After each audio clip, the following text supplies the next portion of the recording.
आप सभी लोग जानते हो कि कार्तिक मास प्रारंभ हो गया है और ये जो 14 अक्टूबर 2025 यानी कि मंगलवार का दिन पड़ रहा है, इस दिन इस पवित्र कार्तिक मास की कृष्ण पक्ष की अष्टमी तिथि पड़ रही है और विशेष मंगलवार का दिन भी है।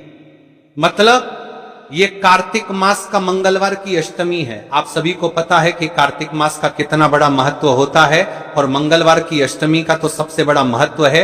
इस दिन किया जाने वाला ये एकमात्र उपाय आपके भाग्य को बदल सकता है। मात्र 3 तुलसी पत्ते, 1 आटे का हल्दी दीपक वाला उपाय। विशेषकर मेरी माता बहनों से निवेदन है कि मंगलवार की अष्टमी पड़ रही है, 14 अक्टूबर इस कार्तिक माह के मंगलवार की अष्टमी।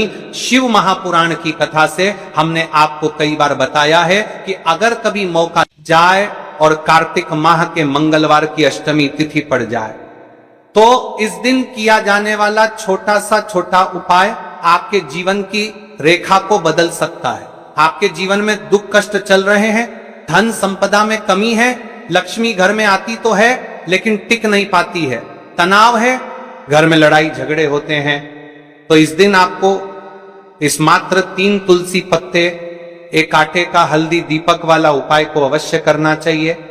आप सभी को पता है कि कार्तिक माह में दीपक प्रज्वलित करना यानी भाग्य को चमकने वाली बात। जिस प्रकार हम दीपावली धनतेरस पर आटे के दीपक प्रज्वलित करते हैं, उसी प्रकार से 14 अक्टूबर मंगलवार की अष्टमी वाले दिन इस उपाय को करना है। तो महाराज, आज की यह शिव महापुराण की कथा से इस पवित्र कार्तिक माह की मंगलवार की अष्टमी के दिन किया जाने वाला यह एक उपाय आपके घर में माता लक्ष्मी का स्थायी बात करेगा, धन धान्य में वृद्धि होगी और घर में सुख और शांति होगी।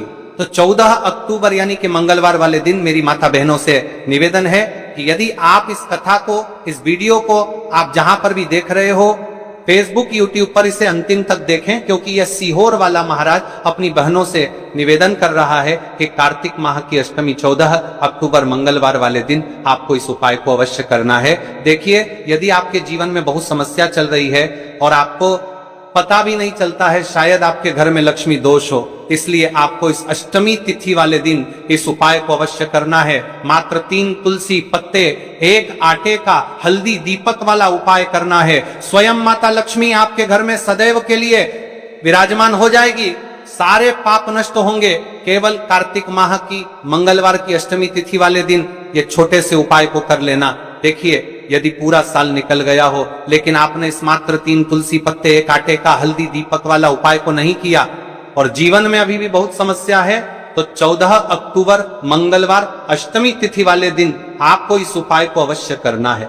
कई सारे लोगों को तो पता भी नहीं होता है कि उनके जीवन में जो समस्या आ रही है वह किस कारण आ रही है, मतलब इसका मुख्य कारण भी नहीं पता है और हमेशा परेशान होते रहते हैं।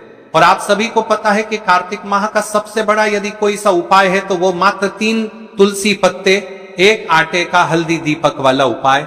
तो महाराज, इस कार्तिक माह के इस कृष्ण पक्ष की अष्टमी तिथि का सबसे बड़ा महत्व होता है। और आपको देखिए महाराज, हमारे हिंदू धर्म में कार्तिक मास को सबसे पवित्र मास कहा जाता है। कार्तिक माह में दीपों का सबसे बड़ा महत्व माना जाता है। कहा जाता है जिस प्रकार हर घर की महिला अपने घर कार्तिक माह में दीपों का प्रज्वलित करती है, उसी प्रकार से उनके जीवन में चल रही समस्या भी समाप्त होती है। तो ये जो 14 अक्टूबर मंगलवार का दिन पड़ रहा है, इस दिन हमें इस विशेष उपाय को भी करना है और साथ में दीपक भी प्रज्वलित करना है। कार्तिक माह मंगलवार की अष्टमी तिथि, इस शिव महापुराण की कथा में हम आपके संपूर्ण बातें बताने वाले हैं।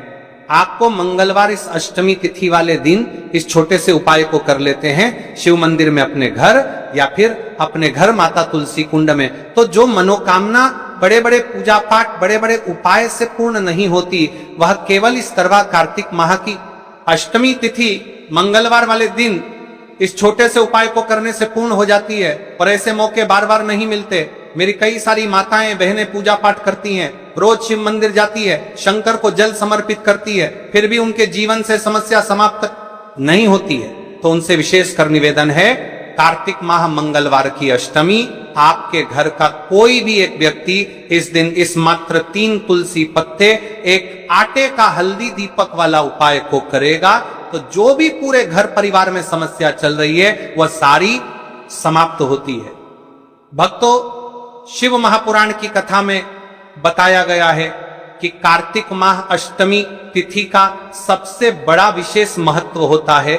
जैसे कि 14 अक्टूबर मंगलवार इस उपाय को यदि हम करते हैं तो उसका फल तो हमें मिलता ही है, लेकिन कार्तिक माह की अष्टमी तिथि और विशेष मंगलवार वाले दिन करें तो उसका फल 100 गुना बढ़ जाता है। मात्र 3 तुलसी पत्ते, एक आटे का हल्दी दीपक वाला उपाय, ऐसे मौके बार बार नहीं मिलते, केवल वर्ष में एक बार ही इस उपाय को करने का मौका मिलता है। देखिए, मेरी कई सारी अन्य माताएं बहनें हैं जिन्होंने इस उपाय को आज तक किया ही ना हो और उन्हें इस उपाय के बारे में पता ही ना हो। तो देखिए, आज की इस कथा से हम आपको जो उपाय बता रहे हैं उस उपाय को इस कार्तिक माह की अष्टमी तिथि मंगलवार वाले दिन आपको इस उपाय को अवश्य करना है, क्योंकि यह उपाय केवल विशेष तिथि पर और विशेष पावन पर्व पर ही किए जाते हैं। और देखिए, यदि इस उपाय को आपका घर का कोई एक व्यक्ति भी कर लेता है तो महाराज जी पूरे घर परिवार में चल रही समस्या साथ में समाप्त होती है। सबसे पहले आपको हम इस उपाय का महत्व बता देते हैं। एक चुटकी हल्दी दीपक घर में माता लक्ष्मी का स्थायी वास करती है, ठीक है, क्योंकि यह हल्दी समर्पण वाला उपाय है और इस उपाय को हम इस पवित्र कार्तिक माह की अष्टमी तिथि मंगलवार वाले दिन पर कर रहे हैं। तो महाराज, यदि लक्ष्मी की समस्या है तो वह समस्या भी समाप्त होगी, जो आपकी मुश्किल समस्या समाप्त होती हैं। और कार्तिक माह में आटे के तुलसी पत्ते वाला उपाय करने का संकेत है, यानी विवाह में अड़चन आ रही है या फिर कोई कार्य में, तो उसमें अवश्य सफलता प्राप्त होगी। कार्तिक माह बड़े बड़े पूजा पाठ अनुष्ठान से जाना जाता है। इस माह में यदि हम कोई सा भी उपाय करते हैं तो उसका फल हमें अवश्य प्राप्त होता है। देखिए महाराज जी, हमने हमारी पिछली बार की कई सारी शिव महापुराण की कथाओं में आपको इस उपाय को अच्छे तरीके से बताया भी है और समझाया भी है, लेकिन आज एक बार फिर से हम आपको इस उपाय को समझाएंगे, क्योंकि 14 अक्टूबर मंगलवार का दिन सबसे बड़ा और विशेष दिन है। देखिए, यदि आपने इस मात्र 3 तुलसी पत्ते, एक आटे का हल्दी दीपक वाला उपाय को कर लिया तो आपको इस उपाय का वह फल मिलेगा जिसकी आपने कभी कल्पना भी ना करी होगी। देखिए, हम राशि से जुड़ा भाग्य भी बता रहे हैं और भाग्य में चल रही परेशानियों को भी बता रहे हैं। तो यदि आप अपनी राशि से जुड़ा भाग्य जानना चाहते हैं तो अपना नाम और अपनी राशि कमेंट बॉक्स में अवश्य लिखें। तो चलिए भक्तों, अब उपाय की तरफ चलते हैं। सबसे पहले जान लेते हैं उपाय के बारे में कि आपको इस उपाय को कब करना है, कैसे करना है और घर में किसको करना। अब बात करते हैं कि इस उपाय को किस समय करना चाहिए। देखिए महाराज जी, इस उपाय को करने के 2 समय बताए गए हैं। सुबह का समय, प्रदोष काल का समय।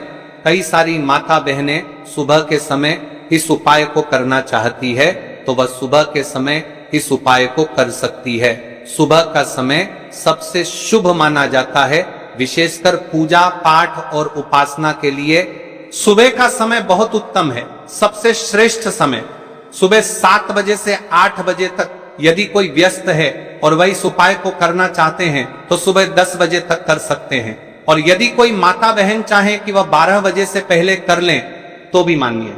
बस इतना ध्यान रखना है कि दोपहर 12 बजे से बाद नहीं होना चाहिए। अब देखिए महाराज की बात कर लेते हैं प्रदोष काल के समय के बारे में। प्रदोष काल का समय दूसरा श्रेष्ठ समय है प्रदोष काल। प्रदोष काल का अर्थ है संध्या के समय का वह विशेष मुहूर्त, सबसे श्रेष्ठ समय। शाम 5 बजे से 6 बजे तक यदि इस समय न हो पाए तो रात 8 बजे तक कर सकते हैं, लेकिन याद रखिए 8 बजे के बाद ये उपाय न करें। अब कई सारे लोग कमेंट करके हमसे इस समय पूछने लगते हैं कि महाराज जी आप ही बता दीजिए सबसे उत्तम समय कौन सा है, कौन सा समय चुने। यदि आप प्रदोष काल में करें तो दीपक साथ ले जाएं, यदि आप सुबह करें तो गंगा जल साथ रखें। दोनों समय पर भगवान विष्णु प्रसन्न होते हैं। आप किसी भी समय कीजिए। अब देखिए, बात कर लेते हैं इस उपाय की सामग्री के बारे में कि इस उपाय के लिए आपको क्या क्या सामग्री चाहिए। 3 तुलसी पत्तियां ताजी हो तो उत्तम, यदि एकादशी का दिन है तो तुलसी नहीं तोड़नी चाहिए। ऐसे में घर में रखी सूखी तुलसी पत्तियां भी उपयोग में ली जा सकती हैं। यदि आपके घर में तुलसी का पौधा नहीं है तो आप किसी पड़ोसी या परिचित से ले सकते हैं। देखिए, भगवान विष्णु को हल्दी अत्यंत प्रिय है, तो अब हमें हल्दी लेना है।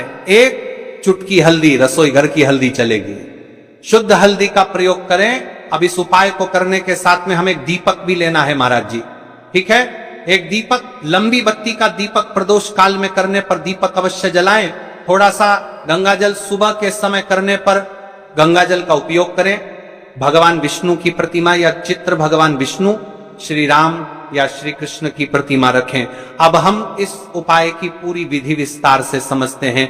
शुद्धि और प्रारंभिक प्रार्थना, सबसे पहले आप स्नान कर लें या कम से कम हाथ मुंह धो लें, स्वच्छ वस्त्र पहने और पूजा स्थान को साफ करें। एवं भगवान विष्णु की प्रतिमा के सामने आसन बिछाएं, तुलसी से प्रार्थना करके 3 पत्तियां लेना। हे माता तुलसी, मेरे जीवन में अनेक कष्ट हैं, मैं आपसे विनम्रता पूर्वक 3 पत्तियां ले रही हूं, कृपया मेरी मनोकामनाएं पूर्ण हो। अब 3 तुलसी पत्तियां तोड़ लें, हल्दी लगाना। अब उन 3 पत्तियों में से 2 पत्तियों पर हल्दी की छोटी छोटी बिंदी लगाएंगे। है बिंदी शुभता का प्रतीक है। ऐसा करने से पत्तियां और भी पवित्र हो जाती हैं। दीपक या गंगा जल का प्रयोग, यदि आप प्रदोष काल में हैं, दीपक जलाएं। यदि आप सुबह कर रहे हैं, गंगा जल का स्पर्श करें। 2 तुलसी पत्तियां अर्पण करना। अब जिन 2 पत्तियों पर हल्दी लगी है, उन्हें भगवान विष्णु की प्रतिमा के सामने अर्पित करें और कहे, हे श्री हरि, मैं आपको ये तुलसी पत्तियां अर्पित करती हूं, कृपया मेरी मनोकामनाएं पूर्ण करें, मेरे कष्ट दूर करें, मेरे परिवार में सुख शांति लाएं। नमो नारायणाय। अब अपनी समस्या या मनोकामना स्पष्ट रूप से बोलें। जैसे, मेरे घर में कलह है, कृपा कर इसे दूर करें। मेरे बच्चों को शिक्षा में सफलता मिले, मेरे घर में धन की कमी दूर हो। तीसरी तुलसी पत्ती का प्रयोग। अब बची हुई तीसरी पत्ती को आप घर के किसी शुभ स्थान पर रख दें, जैसे घर का मंदिर, धन स्थान, तिजोरी, अलमारी या घर का पवित्र स्थान। यह पत्ती आपके घर में समृद्धि और शुभता का प्रतीक बनेगी। अंत में भगवान विष्णु से प्रार्थना करें, हे विष्णु भगवान, आपने यह छोटी सी भक्ति स्वीकार की, कृपा कर मेरे जीवन में शांति और सुख प्रदान करें। फिर तुलसी माता को धन्यवाद दें। तो जाप उपाय करते समय आप सरल मंत्र जप सकते हैं।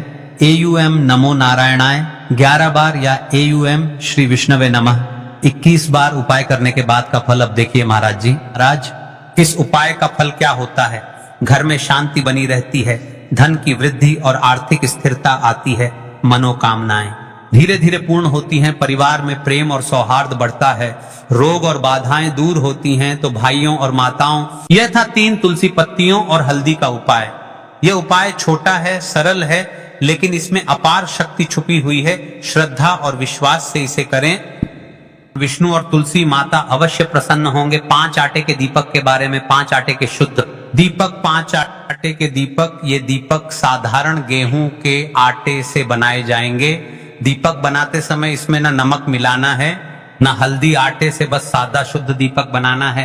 हर दीपक में गोल बत्ती की रुई का प्रयोग करना है।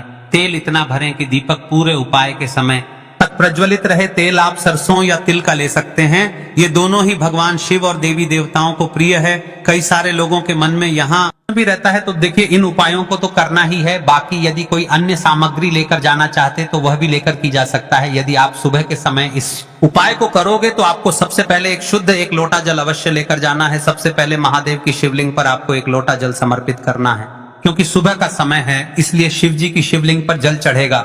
उसके पश्चात हमें इस उपाय को करना है। अब जैसे कि कोई अन्य सामग्री लेकर के जाना चाहते, पुष्प, चंदन या धूप अगर आप साथ ले जाना चाहें तो और भी उत्तम, पर याद रहे यह सिर्फ अन्य सामग्री है। मुख्य सामग्री सिर्फ 7 चावल, 5 आटे के दीपक। तो अब देखिए महाराज जी, हम सबसे पहले बात कर लेते हैं 5 आटे के दीपक बनाने की विधि, यानी कि आपको क्या क्या सामग्री मिलनी है और क्या नहीं मिलनी है। कई सारे लोग गलत तरीके से भी बनाते हैं। तो देखिए, अब सबसे पहले गेहूं के आटे को एक साफ बर्तन में लीजिए, इसमें पानी डालकर हल्का सा गूंथ लीजिए। ध्यान, बहुत सख्त भी ना हो और बहुत ढीला भी ना हो। अब इससे 5 छोटे दीपक बनाए। दीपक बनाने का भाव होना चाहिए, हे प्रभु, ये दीपक मेरे जीवन के अंधकार को मिटाने के लिए हैं। हर दीपक के बीच में जगह बनाइए ताकि उसमें रुई की बत्ती रखी जा सके। अब रुई से 5 गोल बत्तियां बनाइए। दीपकों में बत्तियां रखकर उन्हें तेल से भर दीजिए। तेल इतना होना चाहिए कि जब तक आप पूरा उपाय कर लें दीपक जलते रहें। ध्यान रहे दीपक टूटे नहीं और बराबर आकार के हों। इन एककों थाली या पत्तल में रखकर पूजा सामग्री के साथ मंदिर ले जाइए। विशेष ध्यान दें, आटे के दीपक बनाते समय हल्दी या नमक का प्रयोग बिल्कुल न करें। दीपक बनाते समय मन में शिव जी का नाम लें, ओम नमः शिवाय का जप करते रहें। ये दीपक ही इस उपाय की आत्मा है, क्योंकि इन्हीं से आपकी मनोकामनाएं पूर्ण होंगी। अब देखिए महाराज जी, हम बात कर लेते हैं एक निश्चित समय के बारे में, यानी कि आपको सुबह के समय उपाय करना है या प्रदोष काल के समय। अन्य माता बहनें रहती हैं जो सुबह के समय उपाय करना चाहती है, लेकिन उनके पास समय नहीं रहता है, तो मैं प्रदोष काल के समय भी कर सकती है। अब चलिए, जैसे ही हमारी पूजा की सामग्री तैयार हो जाती है, अब हम उपाय करने के लिए तैयार है। अब हमें शिव मंदिर में जाकर के इस उपाय को करना है। तो देखिए, सबसे पहले मंदिर की चौखट पर माथा टेकें और विनम्र भाव से प्रवेश करें। मन में संकल्प लें, हे शिव शंकर, मैं अपनी श्रद्धा और भक्ति के साथ ये उपाय करने आया, मनोकामनाएं पूर्ण करें और मुझे आपके चरणों में स्थायी भक्ति प्रदान करें। शिवलिंग के पास पहुंचकर क्या करें? तुरंत उपाय शुरू न करें, पहले कुछ क्षण शिवलिंग को देखें, हाथ जोड़कर प्रणाम करें और अपने मन को स्थिर करें। जल अर्पित करने की तैयारी करें। जल अर्पण, सबसे पहले शिवलिंग पर एक लोटा शुद्ध जल अर्पित करें। जल में अगर आप चाहें तो चंदन, पुष्प, अक्षत या गंगा जल मिला सकते हैं। यह जल अर्पण अनिवार्य है, क्योंकि शिव जी को प्रातः काल सबसे प्रिय यही है। यदि आपके पास बेलपत्र, धूप आदि हैं तो जल अर्पण के बाद चढ़ाए, लेकिन याद रहे मुख्य उपाय सिर्फ 7 चावल के दाने और 5 दीपक का है। अब महाराज जी, हम सबसे पहले बात कर लेते हैं 7 चावल के दाने वाले उपाय के बारे में। ठीक है, सबसे पहले आपको इस उपाय को करना है, फिर उसके पश्चात हम बात करेंगे 5 आटे की दीपक के बारे में। 7 चावल के दाने। दीपक जलाने का दिशा नियम, दीपक सदैव पूर्व या उत्तर दिशा की ओर मुख करके जलाना चाहिए। शिवलिंग के दाईं ओर रखना विशेष फलदायी माना गया है। घर में कर रहे हैं तो दीपक को शिवलिंग चित्र के बिल्कुल सामने रखें।